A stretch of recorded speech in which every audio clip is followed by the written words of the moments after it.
6 adolescents font actuellement l'objet d'accusations criminelles pour avoir arraché et piétiné un drapeau LGBTQ+ dans leur école. Cela s'est produit seulement après qu'un des adolescents ait été attaqué par des membres de la communauté LGBTQ+, se vantant de leur diversité et inclusivité, prétendant que cela était dû à sa religion. On a tenté de lui arracher de force son collier avec une croix et il en a eu assez de voir cette classe apparemment protégée s'en tirer avec des actes d'intimidation. Cependant, il est important de noter que seuls les adolescents impliqués dans l'incident du drapeau LGBTQ+, sont durement punis et risquent même d'avoir un casier judiciaire. They give me a choice. Either do I make an excuse, if I'm sure it's going to be a public excuse or something, or they're threatening me with a court and a criminal case. Je suis Alexa Lavoie pour Rebel News et aujourd'hui, vous allez entendre l'histoire d'un jeune adolescent qui fait face à des conséquences pénales pour avoir retiré un drapeau LGBTQ+ dans son école. Le 16 mai, une vidéo virale a circulé sur les réseaux sociaux, montrant un groupe d'élèves du secondaire en train de retirer et de piétiner un drapeau LGBTQ+. Cet événement s'est déroulé dans une école à Pincourt, dans la région de Montréal. Le drapeau LGBTQ+ avait été préalablement accroché dans le hall de l'école en préparation de la Journée internationale contre l'homophobie, la transphobie et la biphobie qui allait être célébrée le lendemain, le 17 mai. Suite à cet événement, la mère préoccupée de l'un des adolescents m'a contactée pour demander de l'aide face aux graves conséquences de cet incident. Quelque temps après l'incident, l'adolescent a fait l'objet de sanctions scolaires. Et environ un mois plus tard, plusieurs familles, dont celle-ci, ont reçu un appel de la Sûreté du Québec. La mère a exprimé sa conviction que l'école porte la responsabilité de la situation. Son fils a souligné que la majorité des élèves de l'établissement proviennent de milieux religieux, notamment orthodoxes, musulmans et chrétiens. La mère a mentionné que cela entraîne une diversité de perspectives en raison de leur origine. Et imposer le drapeau LGBTQ+, susciterait inévitablement des conflits parmi eux. Mais l'école continue de le faire malgré cela. J'ai donc écrit à la Sûreté du Québec pour obtenir plus d'informations sur l'enquête en cours.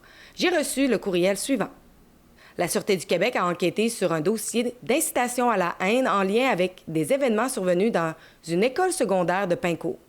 Le dossier a été soumis au DPCP pour des accusations de fomenter la haine, article 319, envers 6 jeunes mineurs entre 13 et 16 ans. Référé au DPCP pour la suite des procédures. Réponse à vos questions. Est-ce que l'incitation à la haine est liée uniquement au décrochage et piétinement du drapeau LGBTQ+, le 16 mai dernier? La réponse, oui. Qui a déposé la plainte, l'institution scolaire ou une personne externe?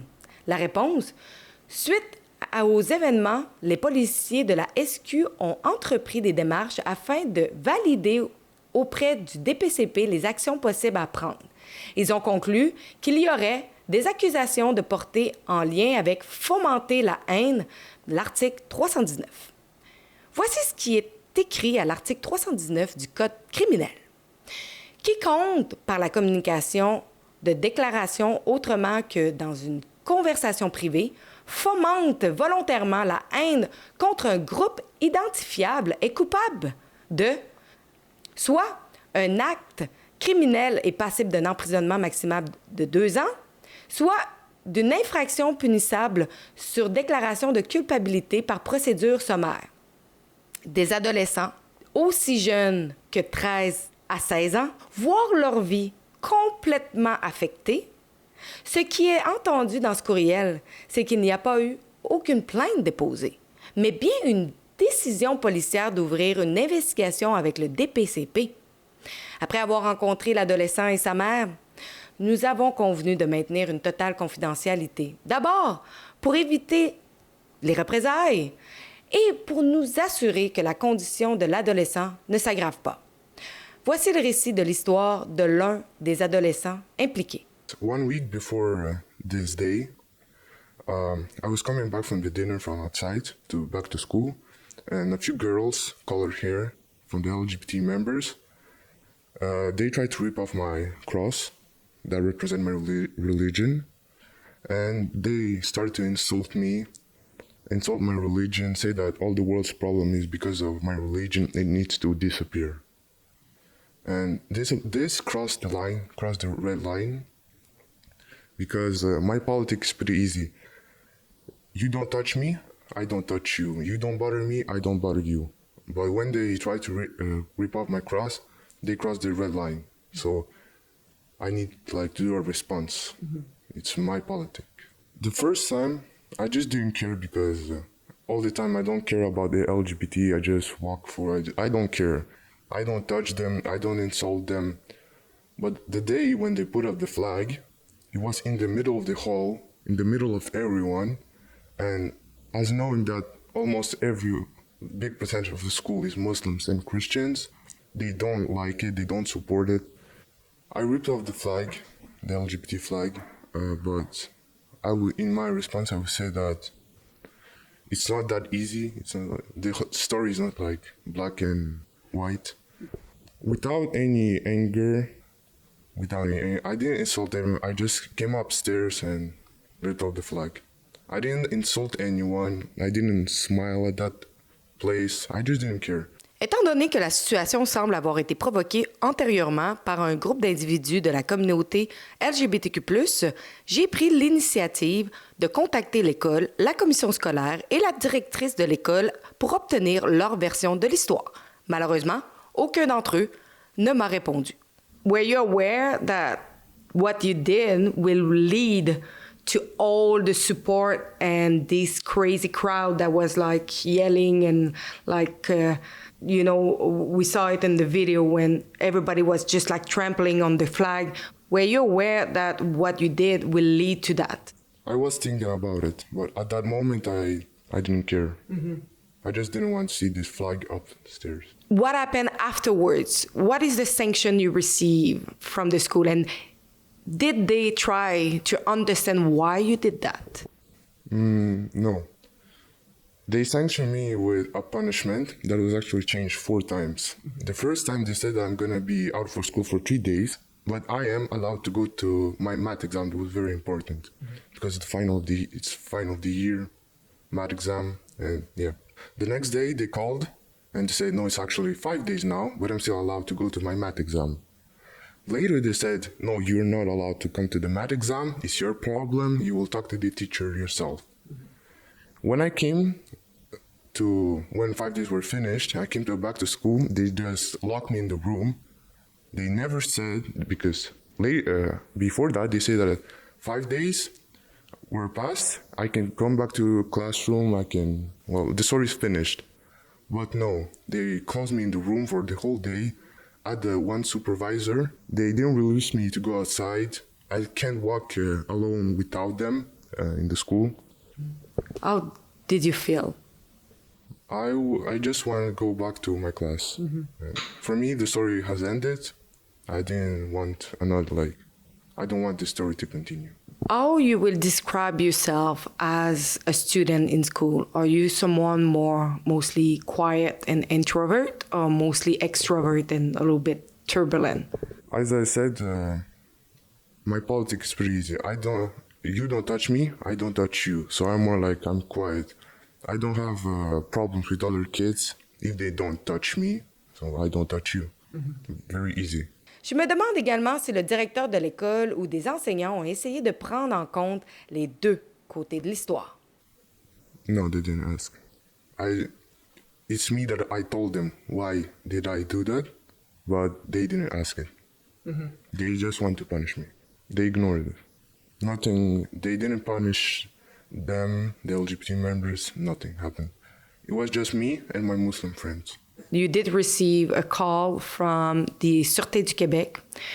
What happened? What did they say to you and your family? They give me a choice. Either do I make an excuse, if I'm sure it's going to be a public excuse or something, or they're threatening me with a court and a criminal case. Are you scared right now to go back to school and maybe have backlash from the community against yourself, or? Right now, I'm more scared of the criminal case, but I can go back to school like normal. Do the school and the teacher are pushing the LGBTQ agenda in school and in class? Yes, they do. While we are studying, for example, we're studying for my math exam, they're just coming, the LGBT community comes in class while we're studying. I don't know why, because we're studying, we're getting ready for the exam, and they enter, they start talking, they're pushing this propaganda. You told me that one time one of your friends was pushed out of the classes because he said that he refused to listen to that. I don't know the whole story, but I know that he didn't want to listen to this propaganda, and the teacher said to get out of the class. I know for sure the Muslims, when there was a Ramadan, they had tensions with the principal at the place where they can pray, and I know for sure they had their tensions. Sometimes they said, no, you can't pray here, but I know that the principal is aware that a large percentage of the school is basically Muslims, Christians, and for some reason they put the LGBT community that is less in minority, and they put them like gods. Like, you need to worship there, you need to respect them. But I don't know why. The 7th May, I think it's the day of respect against homophobia. But how are you supposed to respect them if they don't respect you? So respect needs to be earned. And what are they doing is doing against them. Almost everyone, what I met in school, they were all agree with me. They were all shaking my hand, saying that you're good, thank you for doing that.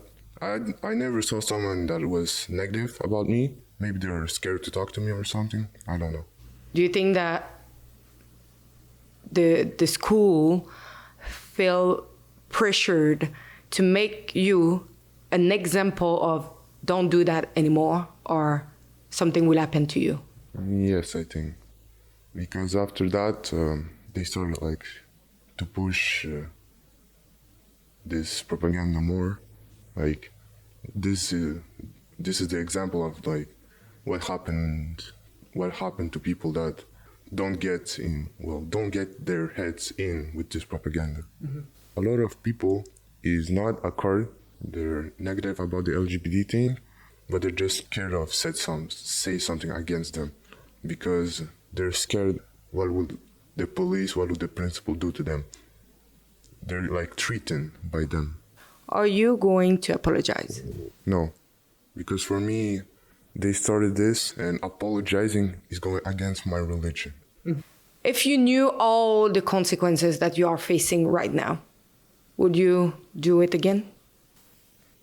That's a good question. I think yes, because it was my religion. I need to do a response. Concernant l'événement, j'étais curieuse de savoir ce qui a conduit à cet incident, puisqu'il m'a dit qu'il respecte le principe selon lequel « si tu ne me touches pas, je ne te toucherai pas ».